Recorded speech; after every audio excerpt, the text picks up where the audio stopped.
you. First of all, let me thank the organizers for giving me the opportunity to speak to you. And it's a privilege. I'm delighted to be here. So yeah, well, you know the title, so let me begin instead of an outlook with a professional Microsoft Paint animation. Just to tell you something everyone knows. When we want to describe the time evolution of a point-like particle, of course, what we do, we use the notion of a word line. We want this time evolution to be described in a Lorentz globally covariant way. So we use a word line, which is nothing but a curve in space-time, which is totally ordered by the standard causal relation. Now imagine that we would like to do the same with a time evolution of a non-local object modeled by a probability measure, time-dependent probability measure. So imagine we have this, again, professional animation here depicting a spreading of some non-local object. Of course, from the spatio-temporal point of view, we'd end up with this family of measures, each one living on its corresponding time slice. And the question is, what's the analog of word line here? What's the right way, so to speak, of describing this time evolution of a non-local object in a generally covariant way? Of course, it seems that this is the wrong way because it's definitely not generally covariant. Well, first of all, we would have to, the first question will be simple, and actually it has been already answered during this conference, how to define a causal relation between probability measures on space-time. But even if we have this extension of causal relation to probability measures, well, this description is still not Lorentz invariant, not globally covariant, because another observer, global observer, or observer field, or another splitting of space-time would, of course, need to employ a completely different set of measures, and there should be some relation between them. And even worse, the situation gets in a general globally hyperbolic setting when the time slices, well, can be much more complicated. So let me now make these motivations and goals more precise. I'm going to work in globally hyperbolic setting, and I'm going to fix, for now, a Cauchy temporal function. As soon as I fix a Cauchy temporal function, then the theorem by Guéroche, and then its smooth version proven by Bernal and Sanchez in their seminal 2005 paper, says that actually our global hyperbolic spacetime is diffeomorphic. It splits diffeomorphically into the temporal and spatial parts. Also, the metric can be written in this way when this privileged, this chosen time-like direction well sits here, and the remaining part is already a Riemannian metric on the Cauchy time slices here. So yeah, and I'm going to consider something I call a T-evolution, so a probability measure valued curve, if you want, such that, well, every mu t sits on the corresponding level set of this Cauchy temporal function. This condition can be expressed by this push-forward measure operation here. And the questions that I'm going to ask and answer is when such a T-evolution deserves to be called causal. So this will be this extension of a standard causal relation to probability measures. What's the non-local analog of a word line? Well, this is probably, again, another question that you probably know the answer to, because it's going to be a probability measure on the space of curves, suitable one. And finally, when we look even at this picture of probability measure spreading in space as time progresses, of course, what comes to mind is some hydrodynamic picture of this infinitesimal portions of probability flowing around word lines.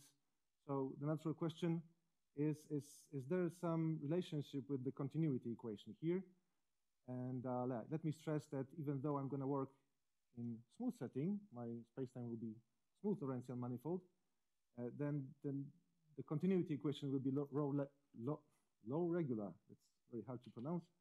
So this low regular geometry that's in the topic of this conference will pertain, in my case, to the continuity equation only. Okay, so when it comes to the first question, the answer, let's say nowadays, is already pretty standard. There is a very canonical, natural way of extending a binary relation, not just the causal order relation, but any, well, almost any relation from the level of points to the level of border probability measures. And we've come up with this definition independently. Stefan Sur came up with the very same definition because it's quite natural if you know optimal transport. So we say that two probability measures, well, these probability measures need not be sitting on a time slice. They can be also spread in the time-like direction. We say that they are causally related if there exists a joint probability measure, omega, satisfying, first of all, the first condition saying that, well, the marginals of omega are these measures nu1 and nu2. This is something what is called coupling or a transport plan in optimal transport. Of course, this has nothing to do with causality whatsoever. The causality is taken care of by the second condition, which says that the set of all causal related pairs of points is already of measure 1, of full measure. Right, so, well, I denoted this set by J+. This might be a bit confusing, but we have seen during the first day of the conference that also the standard notation is just M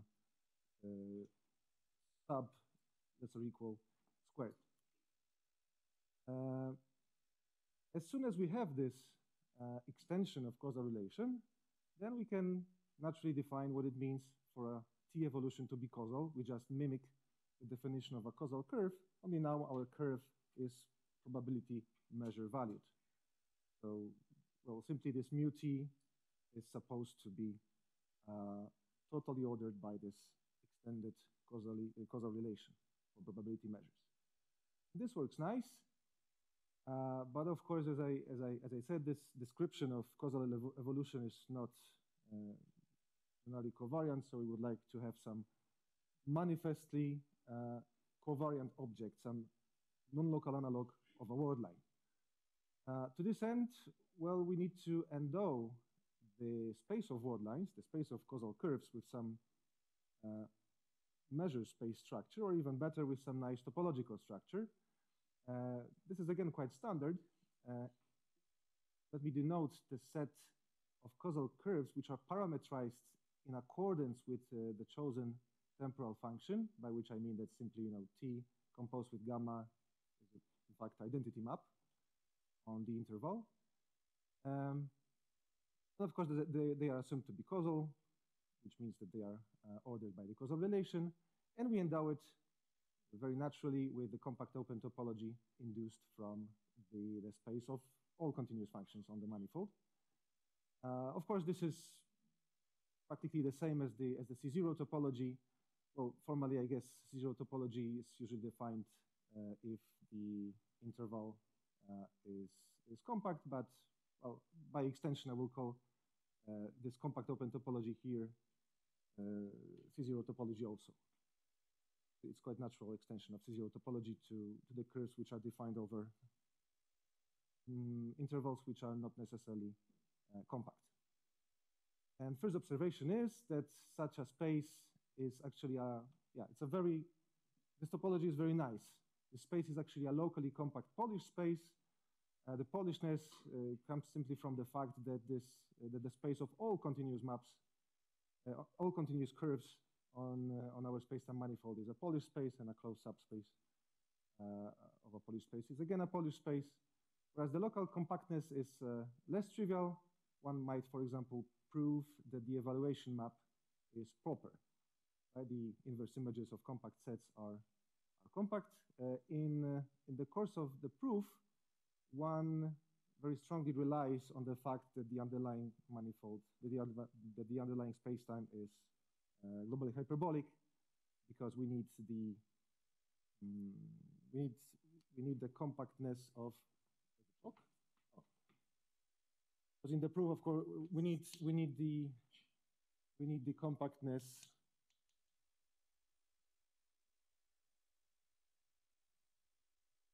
of this kind of subspaces of the curves, the spaces of curves which begin at some compact set K1 and end at some other compact set K2.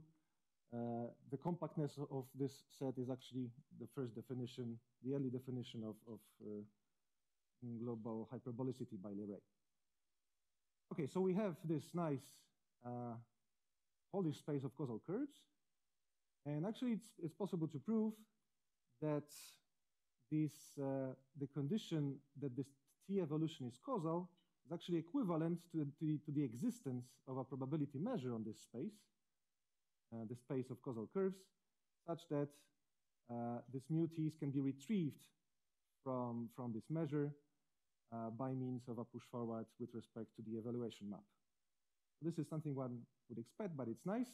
But of course, one may still argue that this is not really a generally covariant description because, well, we're still using the chosen Cauchy temporal function. So it would be nice to somehow deparameterize these curves.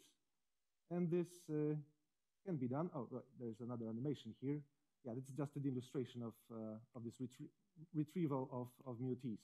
We, in a sense, slice our probability measure on the space of word lines with the time slices, and that's how we retrieve the mu T's. Okay, so how to deparameterize the curves? Well, actually, we can pass from the space A sub T I to the space of unparameterized inextendable causal curves. Here, for simplicity, I assume that the interval is all real line, just to not play with the initial and final Cauchy hypersurface. So if I pass to the images of the curves, then the image map actually can be shown to be a bijection, right? Because we are dealing with Cauchy hypersurfaces, so every such a curve crosses every Cauchy hypersurface exactly once. So it can be shown that we can move from this space here, and then if we want, we can go back. We can parameterize our curves again. And since this image map is a bijection, we can simply endow the space of unparameterized inextendable causal curves with the topology transported from, with the C0 topology transported from our initial space, yes?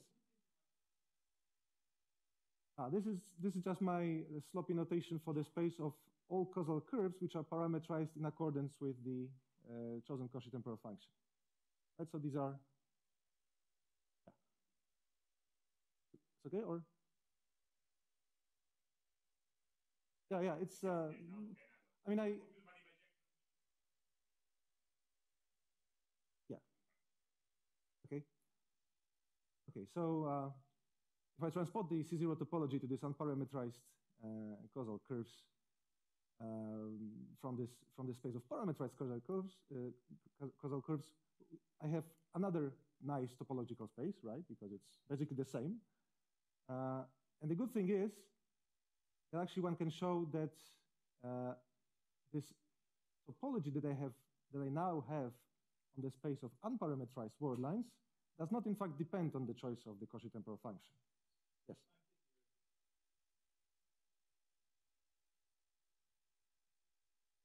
I mean, this T is by definition a Cauchy temporal function. I pick a Cauchy temporal function from the outset. Yeah.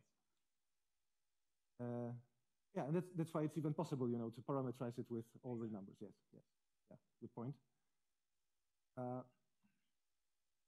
Right. So why have I done it? Why have I done all that? Well, simply to now be assured that in fact this measure on word lines, on the space of word lines, is really a generally covariant object, right? Because it's now there is no, it's manifestly independent from the choice of the Cauchy temporal function, because now I'm working with a measure on the space of this unparameterized word lines. And of course, from this epsilon, I can retrieve mu T's as well. Simply first, I have to parameterize the curves on which this epsilon is supported. I have to parameterize them back and then evaluate at a given time parameter T. I get these mu T's back again. So this is you may say it's a non-local analog of a word line, just a probability measure on the space of word lines. But as I said, one can ask further whether there is another possible description, this time having something to do with continuity equation. And well, well, first of all, of course, we have to define what we mean by continuity equation in this low regular setting. This definition is not new. I adapted it from Ambrosio Gigli and Savaret, and also from the 2008 paper by Patrick Bernard, in which they study these kind of things. Well, we simply, in my setting of this T evolution, in Minkowski case for now, we would say that this time evolution mu, I use here just, of course, P naught is just the projection on the time component here. That this time evolution, we say that this time evolution satisfies the continuity equation.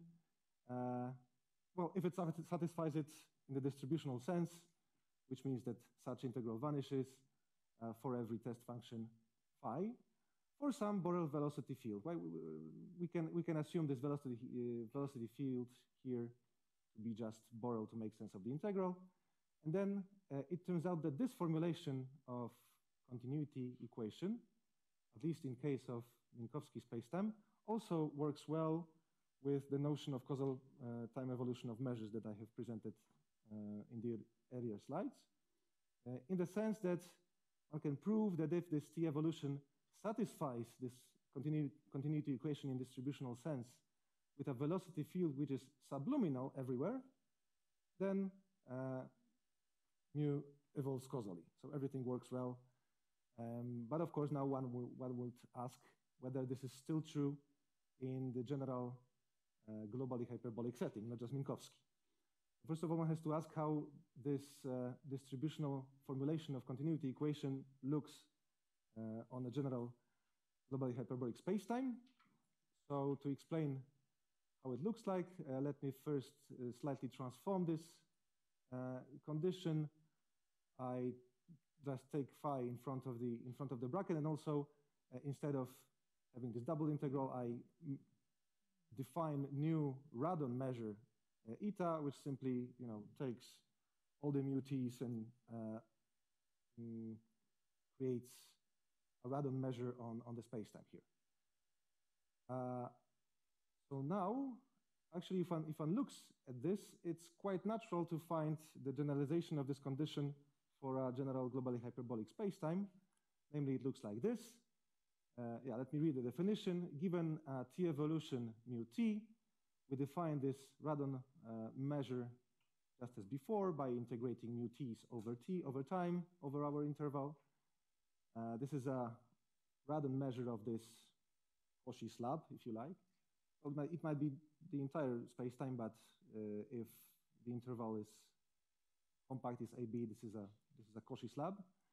And we say that such mu T satisfies the continuity equation if a very similar condition is satisfied for some very low regular vector field, which we assume now already that it's future-directed causal, and it's normalized in such a way that when we apply it to this chosen Cauchy temporal function, it gives one eta almost everywhere. So yeah, let us do some sanity check here. Let's see that we really do obtain this kind of condition in the smooth case. If we start with some smooth for flux, right, some rho y, where we normalize this vector field y in such a way that maybe a drawing would be helpful here. Yeah, so now I consider some smooth flux on my spacetime. Right, so this is y. This is this vector field y. Well, of course, it's the direction that really matters, because the length. If we fix a temporal function, if we fix the notion of time, then of course we would like to have this vector field to be normalized in such a way that in the time-like direction, determined by this Cauchy temporal function, we would like this temporal component of our vector field to be normalized to -1, right? Normalized to the unital length. Right, so this condition can be written like this. And this is equivalent actually to demanding that y, when applied to our temporal function, gives the length of the gradient. And now let's play with this equation. First, let us evaluate it against some test function. So nothing clever happened here. I just integrated it against some test function. Now let us apply the divergence theorem. Now the vector field attacks our test function. And now we can do one more thing. Namely, we can write this volume form. We can extract the time part of this volume form by applying the fact that our metric splits according to the Garros-Bernal-Sanchez result, which changes this space-time. Now instead this space-time volume form, we have just spatial volume form, and this additional term appears here. And now if you look closely, this condition is really that condition here. All we have to do is to define x to be this vector field here. Let's say that it's renormalized y, and we deregularize this measure here, because rho was supposed to be smooth, to some possibly not absolutely continuous measures mu t, right? So this is the justification that the distributional version of continuity equation on global hyperbolic spacetime looks like this. So it's quite compact. Okay, so we now have a nice continuity equation, nice condition inspired by the continuity equation. But of course, the question is, does this condition still imply that mu t is a causal t evolution, just as it was in the Minkowski case? And luckily, this is the case. I've managed to extend my previous result, which only involved the equivalence between these first two conditions, to another third condition, which employs this vector field and the continuity equation. So now the main result of my talk is that if we have a t evolution given by this time-dependent probability measures supported on the corresponding t slices, the causalness of this evolution is equivalent first to the existence of a probability measure on the space of word lines. That's what we have already seen. And also it is equivalent to the existence of a low regular vector field, which can be shown to be L2 log, not just L1 log, which is feature-directed causal. It's normalized in accordance to the notion of time we are employing, and with which the continuity equation is satisfied. And what is more, if we integrate this test function with respect to mu t and then differentiate it in the weak sense, well, it also works as it should, right? So the time derivative of this expression, the weak time derivative of this expression, is actually equal to the integral of the vector field applied to our test function. And both sides of this equality belong to L2. Yes. Oh yeah, I will mention it briefly, right? Because of course now I would like to, well, first I will do some sanity check that this really makes sense, and yeah, and then there will be exactly a problem as you said. Well, I can already answer that you simply sum them, and you take a linear combination and it's fine, because all is going to work in a weak sense, in a sense. Yeah.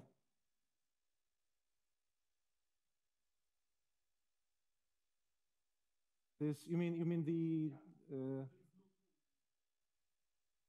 yeah, I think it will also be more clear from the upcoming slides. Yeah. Yeah, because I'm going to just briefly show you how I construct this vector field from sigma, from the measure sigma. And that's where this regularity will pop up. Okay, but first, an example, or rather a sanity check. Let's just take a very safe, normal C1 causal curve. So again, we come back to the case of a point-like particle evolving in time. So of course, our mu t's now are going to be the Dirac deltas. No surprise here. Then trivially, our measure on the space of word lines is again a Dirac delta concentrated on a single word line, the word line that we are dealing with.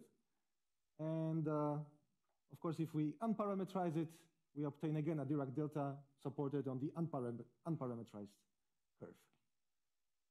Then this measure eta is, well, we just have to integrate these Dirac deltas with respect to time.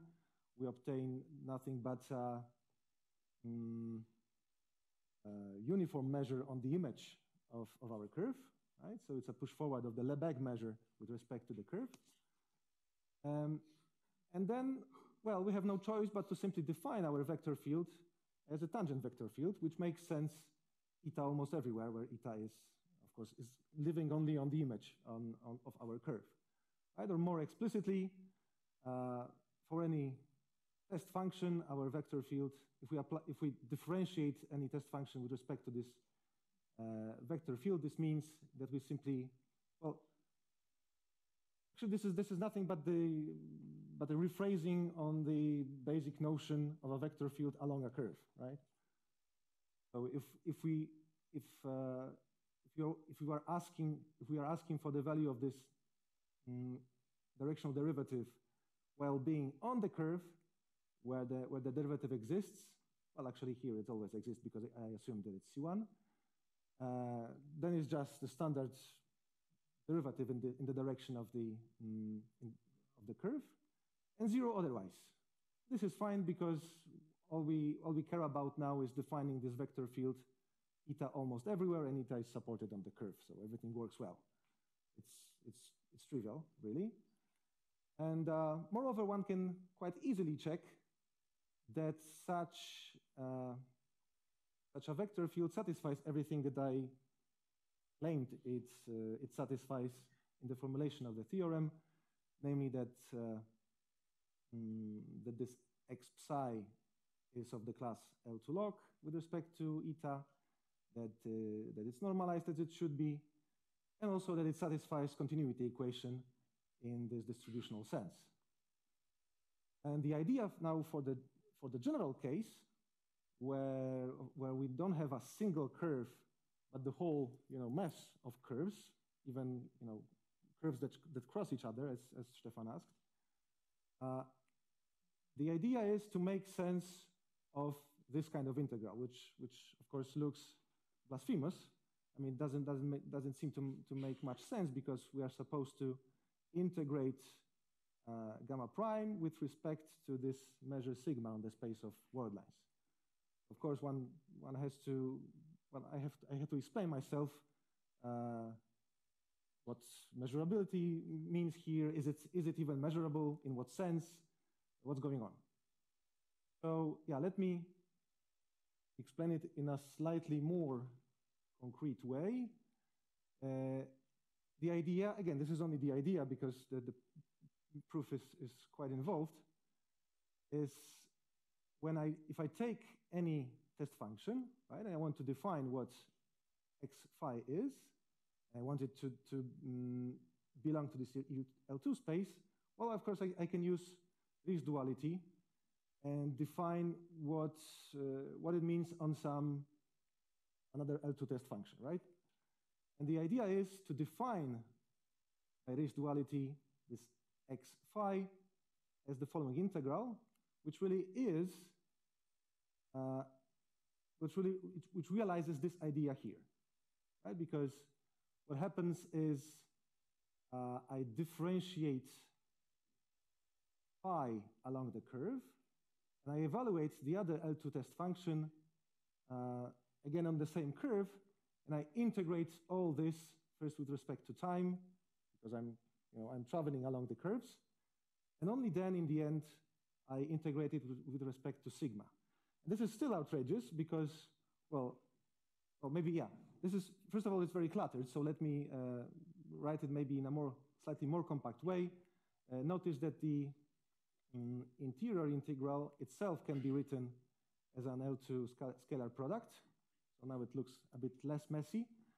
But of course, it still looks outrageous because, well, in order to make sense of this inscription here, I need to prove that such a map in which, gamma comes into in a very complicated way is even measurable with respect to this measure sigma. And this luckily can be done, but it requires a nicer topology on the space of curves than the C0 topology I have discussed earlier. Right? I need a topology which will somehow cooperate with differentiation. And the answer is, of course, Sobolev space topology on the space of causal curves. Well, it is well known that causal curves are locally H1 maps, and the Sobolev structure is usually introduced via charts, like in the work by Candela and Sanchez from 2008, or as we heard yesterday in the talk by Nicola Gigli, in a more abstract setting when even the underlying manifold need not be smooth, and one uses metric derivatives. Luckily, I am fine with smooth setting, so this Sobolev space structure can be introduced a bit simpler. And to explain how, I have employed this nice little theorem by, the original theorem by Nash is not nice and little, but there is a variation of this theorem proven in a nice little paper by Olaf Miller. It's a variation of the original embedding theorem by Nash, in the sense that, well, we assume that we have a complete Riemannian manifold, and we want there to exist a closed isometric C-infinity embedding. I did need this isometric embedding to be closed, so that's why I found the paper by Olaf Miller very helpful here. Because as soon as I have this closed isometric embedding, I can embed also, of course, the curves. Yes? Closed meaning that the image of M is closed in Rn as a subspace. Sorry?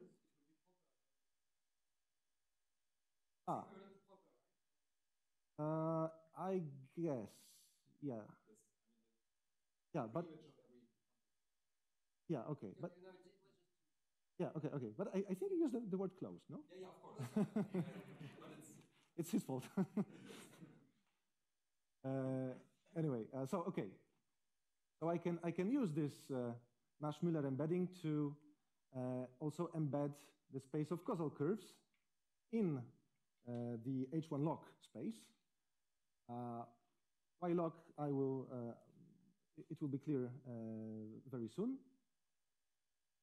And as soon as I embed my curves in this nice space, I can define the topology on the space. I can just take the Sobolev topology back to the space of causal curves. Right? I simply define the weak H1 log topology on the space of causal curves as the coarsest topology under which this embedding is weakly continuous. That is to say that a net of curves weakly converges to some curve if their images in the Sobolev space weakly converge, or equivalently, that whenever I take some test function from my Sobolev space and evaluate it on these images, I obtain, this real valued sequences converge in the normal sense for every compactly contained interval and for every, as I said, for every test element from H1. Anyway, this looks like a very complicated thing to do, because this topology, well, when we see a Sobolev topology, it's usually not very nice, right? It's usually it's not metrizable and anything like that, even not first countable. But luckily, it turns out that on this, when we endow the space of causal curves with this kind of Sobolev topology, it works perfectly well. It actually coincides with the C0 topology. So it's the same as the topology that I have introduced before, but now I am, you know, I know something more about the way the sequences of causal curves will converge, because I know that somehow the differential properties of the curves are also taken care of, because I can use this local Sobolev norms, local Sobolev H1 norms. In particular, if you were afraid that this way of defining topology on the causal curves will depend on the choice of the Nash-Miller embedding, then you don't have to be afraid no more, because since it coincides with the C0 topology, it really doesn't matter which embedding you choose. Yeah. Yes, well, local ellipses, yeah. Yeah, yes, and that's why actually this is exactly what enables me to prove that these topologies coincide. Yeah, it's a crucial element here, because if I would do the same on any continuous curve, then of course it will be not true. My space would not be even first countable with this topology. Okay, I think I need to finish soon. So yeah, let me just briefly mention how these vector fields and this measure eta transforms when we change the temporal function. Because okay, I've told you that this is supposed to be a generally covariant description. So somehow the vector fields and eta have to transform. And again, it's quite expected how they will transform. They will transform simply like a 4-vector field should. So yeah, this is just a summary. Okay, so suppose we have two T evolutions, two families of measures. One is supported on the level sets of some Cauchy temporal function TA, and the other one is supported of some transversal level sets of some completely different Cauchy temporal function. Then one can actually prove, again, using this outrageous formula I have shown you before, that, well, that these integrals coincide for any test functions. Here I assume that psi is smooth and phi is continuous but compactly supported. And from this equality, one actually can obtain, simply by plugging one of the Cauchy temporal functions for psi, that the measure eta used by the second observer, by the second splitting, is related to the eta A measure simply by rescaling. Rescaling with respect to this nice L2 log function. And also, one obtains that the vector field along which this probability is supposed to flow, well, actually is parallel to each other, which is again expected, because if I have some flow and then some other observer wants to describe it, of course he would see the same directions. He or she would only have to renormalize this vector field so that the condition xb acting on tb is equal to 1 is satisfied, right? This is something which I don't have to assume. I obtain it from this equality here. So to sum up, what turns out, and what it's actually quite expected, is that this object eta x, can be regarded as a very low regular section of the tangent bundle, right? It's a radon measure regular section, is splitting independent in this case. So this is the other way of describing this causal time evolution of a probability measure in a globally covariant way. Okay, outlook. Yeah, I'm getting to the end. So, yeah, of course, many questions are still to be asked and answered in this problem. For example, well, I have briefly shown you how to construct X when given sigma, the measure on the space of causal curves. So can this construction be inverted in some sense? If we are given this flux, this eta X, can we retrieve a possibly non-unique measure on the space of world lines? It will be non-unique because, well, for example, if I had this situation, that I have just two crossing world lines, then of course the vector field look like this. In the crossing point, I leave it undefined, which is fine because it has to be defined eta almost everywhere. But of course, this vector field might correspond to the crossing world lines, but also it can correspond to two kissing world lines, right? So this epsilon will not be unique. But is it possible to be done this way? And probably yes, because this is actually a very similar, if not identical, question that was already asked and solved by Ambrosio Gigli, Savary, and Bernard with the help of the so-called superposition principle. So what one has to do to answer this question is to simply adapt this superposition principle to globally hyperbolic setting, which I don't know if it has been done. Maybe it was. So that's one thing.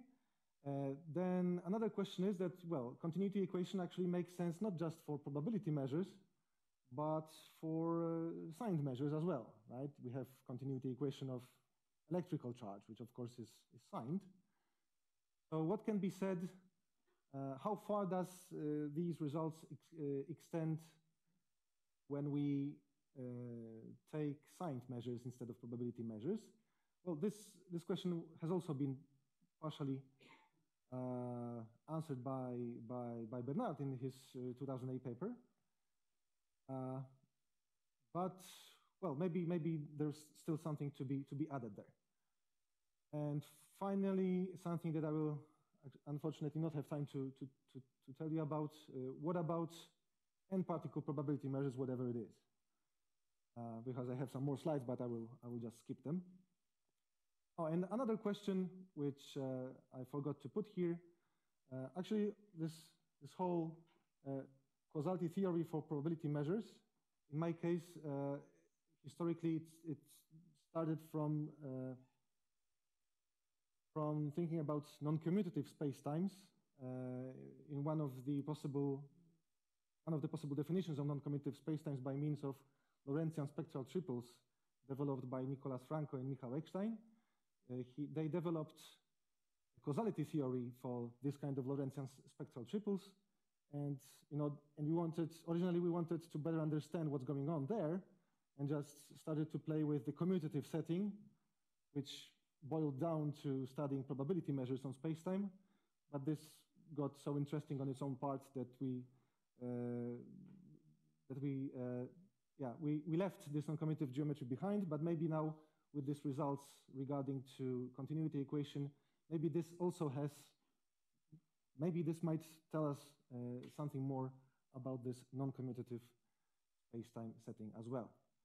Okay, so I'm already skipping this n-particle spacetimes and n-particle probability measures, and thank you for your attention.